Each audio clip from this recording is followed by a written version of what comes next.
దేవస్థానం సరిపోదా ఆంధ్రదేశానికి ఒక పట్టుకోమ నిలబడ్డానికి? మన దగ్గర వేదాద్రి ఉన్నది, అలంపూరు జోగులాంబ ఉన్నది, భద్రాచలం సీతారామచంద్ర స్వామి వారు ఉన్నారు.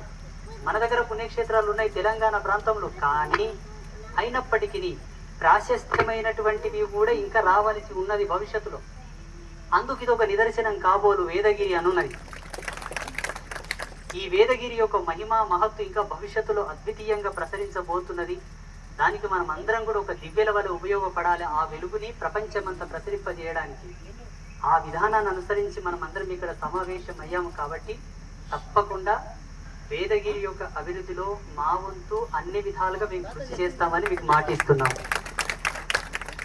మీకు ఒక చివరి మాట నేను చెప్పి వెళ్తాను. వేదం అంటే ఏమిటి, వేదం దేనికి ఉపయోగపడుతుందన్న సందేహం మన హిందువులకు ఉంది, వేరే వాళ్ళకి లేదు. వేరే వాళ్ళకి తెలుసు వేదం అంటే ఎంత గొప్పదని. వేదం అనే ఒక జ్ఞానాన్ని ఛేదించడం కూడా సాధ్యం కాదన్న సత్యం పాశ్చాత్యులకు 200 సంవత్సరాల క్రితం అర్థమైపోయింది.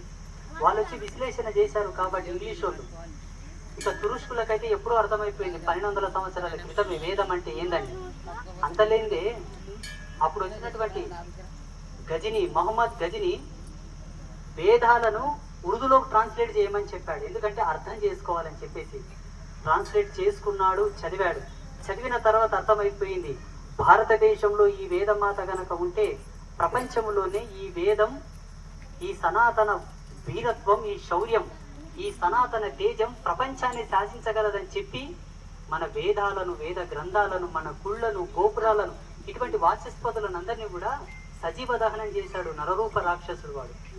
కేవలం ఈ దేశానికి ఇది పట్టుకోమ, ఈ దేశానికి ఇది మూలం. కాబట్టి వేదం అంటే ఏమిటి మీకు అందరికి చెప్తాను చూడండి. మనం శ్వాసించే శ్వాసను ఒక భాషలో వెతకాలంటే వేదమే ప్రమాణం. ప్రవహించే నది యొక్క శబ్దం యొక్క భావాన్ని, దాని యొక్క తత్వం వెతకాలంటే వేదమే ప్రమాణం.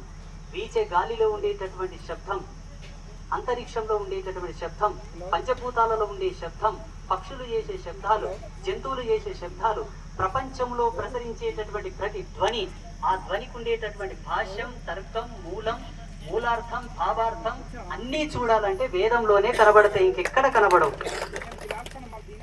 వేదంలో లేనిది ఈ జగతిలో లేదు, ఈ జగతిలో ఉన్నవన్నీ వేదం నుంచే వచ్చాయి. ఇది సత్యం. అంత గొప్ప వేదాన్ని ఋషులు మనకు కష్టపడి జడముగా ముద్దగా ఉన్నటువంటి వేదాన్ని 4గా విభాగం చేసి మనకిచ్చారు.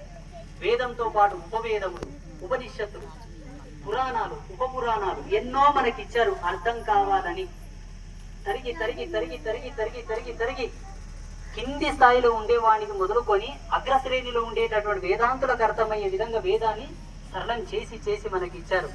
దీన్ని కాపాడవలసిన బాధ్యత ఎవరిది ఈ ప్రపంచంలో? ఎవరి మీద ఉంది వేదాన్ని కాపాడే బాధ్యత? మన మీదే ఉన్నది. తుర్కోలకు అవసరం లేదు, క్రైస్తవులకు అవసరం లేదు. వేదం కాపాడబడాలంటే మన నుంచే కాపాడబడాలి. భావి తరాల వాళ్ళు చెప్పుకోగలగాలంటే మనం దాన్ని పరిరక్షించాలి. పరిరక్షించాలంటే ఏం చేయాలి? రోజు వేదాలను చదవాలా? వేదాలను చదివినా మనకు అర్థం కావాలి. మనకు అర్థమయ్యేటటువంటి భాష కూడా అది కాదు. వేద పరిరక్షణ చేస్తున్నటువంటి ఆచార్యులకు మనం సపోర్ట్గా నిలబడాలి. అది మనం చేయవలసినటువంటి విద్యుక్త ధర్మం, మన కర్తవ్యం. వీరి పక్షాన నిలబడి వీరిని మనం అండగా తీసుకొని ముందుకు తీసుకెళ్తే ప్రత్యక్షంగా పరోక్షంగా వేదమాతను మన ఎదమినేసుకొని కాల్చుకున్నట్లే మనం పట్టాభిషిక్తులం అవుతాం. అప్పుడు భరతమాతలో మనం బ్రతికినందుకు, భరతమాతలో జీవిస్తున్నందుకు, ఈ నేల మీద ఉండి పిడికడ అన్నం తింటున్నందుకు మనకు ఒక గొప్ప విలువని నేను భావిస్తాను. అవునా కాదా చెప్పండి? అవునా కాదా? అది ఇంకొక చిన్న మాట, చివరి మాట. డాక్టర్ మర్రి కృష్ణారెడ్డి, ఆ రెడ్డి అనే తోక వల్ల వారికి దక్కాల్సినటువంటి మర్యాదలు, ఆ సన్మాన సత్కారాలు, రివార్డులు, అవార్డులు అన్నీ కూడా రాలేదు. ఇప్పుడు పరాశ్రీ స్వామి కూడా సగౌరవంగా గర్వంగా చెప్పుకుంటున్నా, నేను ఏడబోయినా, నేను ఏడబుట్టినా, నా అస్తిత్వం ఏందని. ఆ గుంపులకు పోయింది ఎందుకు? ముసుగుల దొంగలాంటి ఎందుకు? పాడగాల ఎంత దాపెడుకున్నా దాగుతుంది. అది మట్టిలో మాణిక్యాన్ని దాయగలుగుతామా? దాయలేం కదా. గర్వంగా ఏ వేదిక మీదకి వెళ్ళి చెప్పినారు, నేను ఈడ పుట్టినారు నాయన, నాది ఇది నాది ఇది అని. అదొక్క చిన్న కారణం వలన ఈరోజు స్వామిలో విద్వత్తు ఉన్నదో లేదో తెలియజెప్పాల్సిన అవసరం మనది కాదు.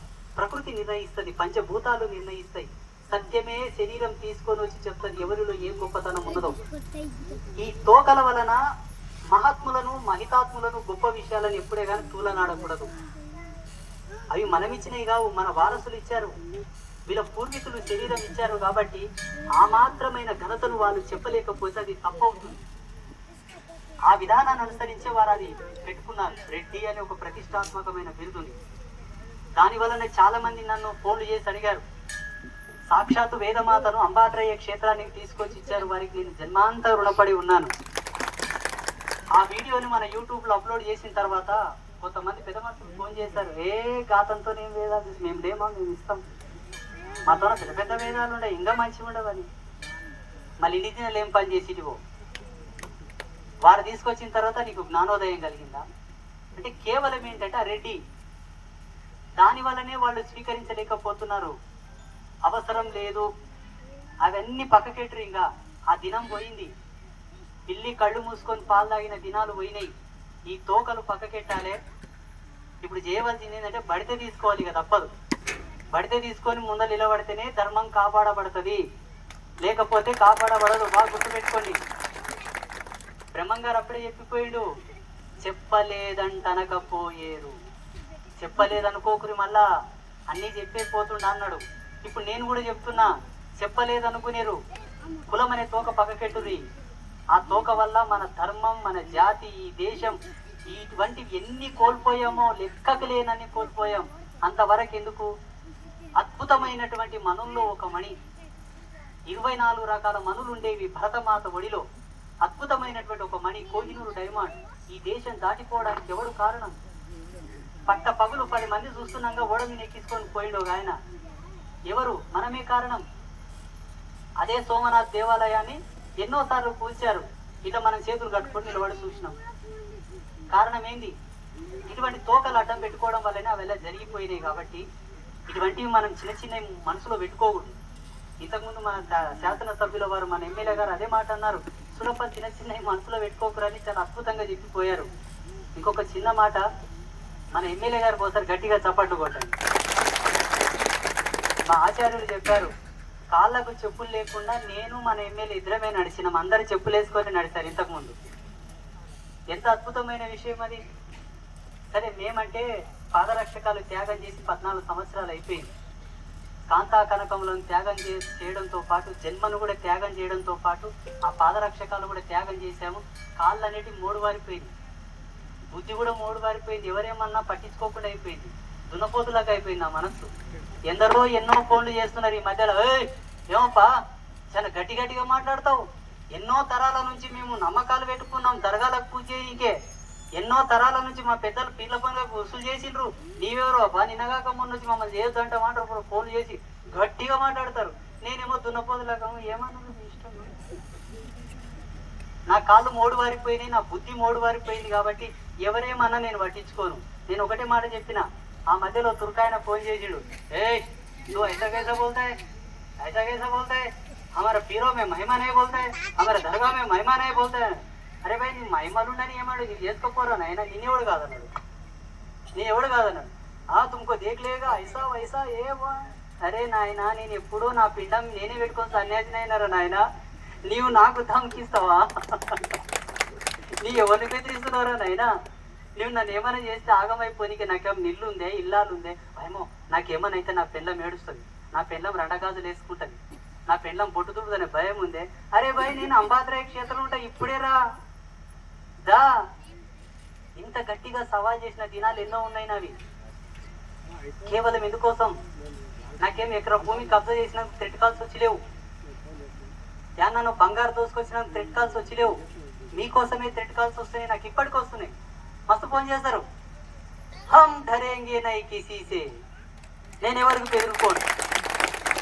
నేను డైరెక్ట్ గా చెప్పేసిన, నేను ఎవరికి బెదిరుకోను. నాకు భయపడాల్సిన అవసరం కూడా లేదు. సింహం భయపడితే దాని రాజు ఎందుకోసం అన్నారు చెప్పండి? వీధి కుక్క అంటారు.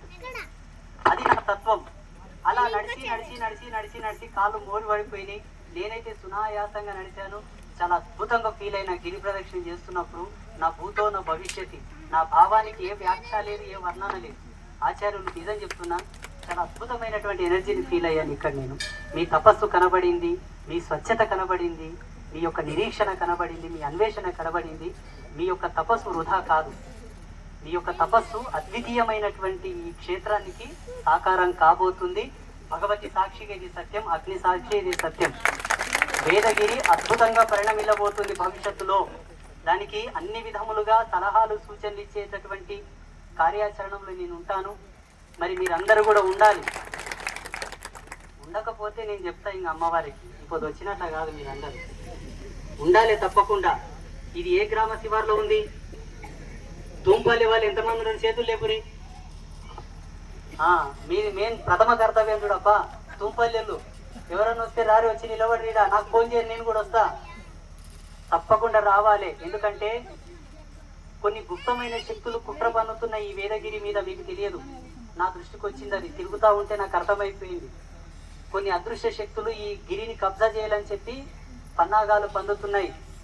గతంలో పన్నిన విషయం కూడా నా దృష్టికి వచ్చింది. ఇక ముందు కూడా వేదగిరి వైపు ఎవడు కూడా కన్నెత్తి చూడకూడదు. వేదగిరి వైపు ఎవరు కూడా కన్నెత్తి చూడకూడదు. ఇది సత్య సనాతన ధర్మానికి పట్టాభిషేకం చేయబడుతుంది. పరిపూర్ణమైనటువంటి వేదమాతకు ఈ క్షేత్రం పట్టాభిషేకం చేయబోతుంది. ఎవరు కూడా ఈ గిరి జోలికి రావద్దు, ఇక్కడ కన్నెత్తి చూడొద్దు. మరి ఈ సదవకాశాన్ని నాకు ఇప్పించినందుకు ప్రత్యేకంగా మా ఆచార్యులకు గట్టి ఓసారి చప్పట్లు కొట్టండి. ఎవరన్నా ఏదైనా ఒక ఇంటికి పిలిచి, మా వెంకటరెడ్డి పిలిచిండు అనుకోండి, మా సర్పంచ్ సాబ్ పిలిచిండు అనుకోండి, నేను ఏమనుకుంటా అంటే వాళ్ళు నాలో గొప్పతనం చూసి పిలిచింటారు, అది వాళ్లకు తెలిసిన సత్యం.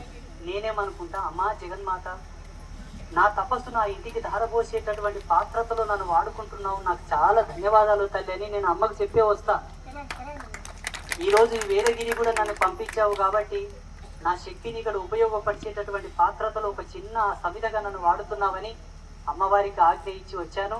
మనమందరం సంఘటితంగా ఉండాలి, కలిసిమెలిసి ఉండాలి, వేదమాతను కాపాడాలి, గోమాతను కాపాడాలి, సనాతన ధర్మాన్ని కాపాడాలి. కాపాడితేనే మనమందరం హిందువులం, సనాతన బంధువులం. ఒకసారి గట్టిగా చెప్పాలి, భారత్ మాతాకి వేద మాతాకి గోమాతాకి సత్య సనాతన ధర్మకి శుభమస్తు. స్వస్తి. ఆత్మబంధువులారా, స్వామివారు అద్భుతమైనటువంటి దివ్యమైనటువంటి ప్రసంగం చేశారు. ఈరోజు ఇక్కడ వింటున్నామనంటే స్వామివారు ఈ వేదికను తయారు చేసింది మా గ్రామ వాస్తవుడు చెలివేంద్రంపల్లి రాజు. ఎక్కడున్నా చెలివేంద్రంపల్లి రాజు రావాలని, వేదిక మీదకి రావాలని కోరుతున్నాను. అదేవిధంగా ఈరోజు అందరికీ సమయానికి భోజన ప్రసాదాన్ని అందజేస్తున్నటువంటి వారు మా గ్రామ సమీపస్తుడైనటువంటి కేకే కృష్ణ. ఎక్కడున్నా తొందరగా వేదిక మీదకి రావాలని కోరుతున్నాను. అదేవిధంగా మీకు మొదటనే విన్నవించినట్లుగా 14 సంవత్సరాలుగా వేదగిరిని క్షేత్రపాలకునిగా కాపాడినటువంటి రామరెడ్డి గారిని కూడా వేదిక దగ్గరికి రావాల్సిందిగా కోరుతున్నాను. అదేవిధంగా గత 3 సంవత్సరాల నుండి ఆంజనేయ స్వామి వారికి నిరంతరము పూజలు సరుపుతున్నటువంటి దేవ అనేటటువంటి అయ్యగారిని కూడా వేదిక దగ్గరికి ఆహ్వానిస్తున్నాను. అదేవిధంగా ఇంకా చాలామంది ఉన్నారు. తుంపల్లి రామచంద్రయ్య గారు ఈ గ్రామానికి తొలి పౌరుడిగా మరి వారి గ్రామములో వేద జ్యోతిని ప్రదర్శింపజేసి ఇక్కడ వేదాంజనేయ స్వామి వారి ప్రాంగణములో ఉంచడం వల్ల ఆ దివ్యమైనటువంటి శక్తితో ఈరోజు ఒక దివ్య పురుషుడు వేదగిరికి రాగలిగినాడు. కాబట్టి ఆ తూర్పల్లి యొక్క గ్రామము, నేను ఒక విషయం చెబుతుంటాను. ఇక్కడ తూము అంటే ఏ నది నీళ్ళు, ఏ చెరువు గట్టు నీళ్ళైనా తూములోంచి వెళ్ళాలి. ఈ ప్రక్కన తొండపల్లి ఉంది. తొండపల్లి అంటే వినాయకునికి తొండం ఉంటుంది కాబట్టి మొదటి పూజ వినాయకుని జరుగుతుంది.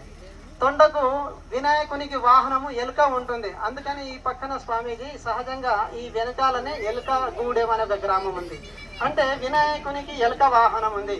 ఈ యొక్క తూములోంచి చౌదరిగూడ అనే గ్రామం ఉంది స్వామీజీ. ఏ కాలం పెట్టారో చౌదర్ అంటే 4 ధరలు ఉండేటటువంటి 4 వేదాలు 4 దిక్కులుగా వెలుగొందేటట్లుగా ఈ పక్కన ఉంది.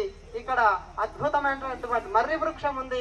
మర్రి చెట్టుకు మాత్రమే ఊడలు ఉంటాయి, వేదానికి మాత్రమే శాఖలు ఉంటాయి. కాబట్టి ఆ మర్రి వృక్షం ఉండడం, దీని మీద నేను కొన్ని గ్రంథాలు రాశాను. ఈ యొక్క స్థలాన్ని కూడా వర్ణించుకుంటూ రాశాను. ఇప్పుడు సమయాభావం వల్ల చెప్పలేకపోతున్నాను. మరి ఈ యొక్క స్థల మహిమ చాలా గొప్పనైనటువంటిది.